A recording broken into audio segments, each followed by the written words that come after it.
Mga kapuso, layaw nga ido ginatudlo nga nagapang kagat sa barangay Pali Benedicto Mandurriao. Nakagat sini hindi na magnubo sa 20 katawo suno sa barangay. Si John Sala nakatutok live. John?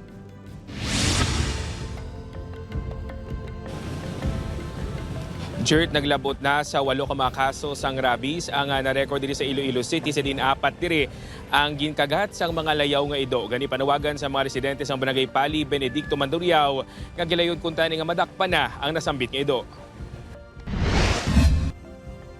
Mayor nga alagyan pasulod sa barangay Pali Benedicto Mandurriao ang iningadalan sa kilid sang isa ka gasoline station. Abang ginalikawan na ini sa mga residente, ilabi na ako nagalakat bangod sa isa ka masabad nga ido. Base sa record sa barangay, masobra sa 20 na ginkagat sini. Kay na sang aga samtang nagalibot sa lugar, naabtan sang news team nga nagapalago sa idalom sang salakyan ng ido. Suno sa mga residente kag sa barangay officials, wais ang nasambit nga ido. Bangod kun aga tubtub hapon, wala man ini nagapang biktima kag sa masami nagapanago lang sa idalom sa mga salakyan. Apang maglampot na gani ang kagabihon tubtub kagahon, dili na ini nagapang biktima. Masami kuno nga mga kabataan nga nagahampang o kung mga call center agent nga pakadto sa ilaulubrahan ang ginabiktima sang ido.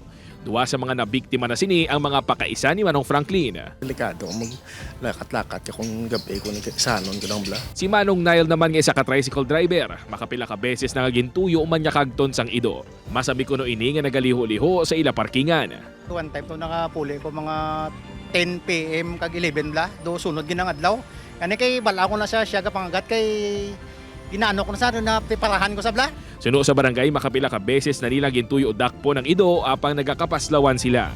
Ginaayon sa mga tanod namon nga ginabantayan pero wais gid katama kay once makakita na sa kani nga nago na siya.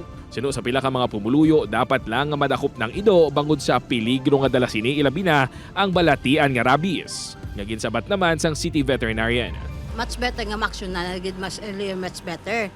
It's because for the safety man sang tanan. We will try our best na madakpan tong layaw na ido na according sa barangay official is rabies suspect. Jert, suno sa barangay, mas pagahugto na Manila ang deployment sa mga barangay tanod ilabi na sa mga lugar. Sa din masami nagaliho-liho ang nasambit nga ido agud masiguro nga wala na ini isang makagat pa. Jert? Madamo genyo salamat sa detalye, Kapuso John Sala.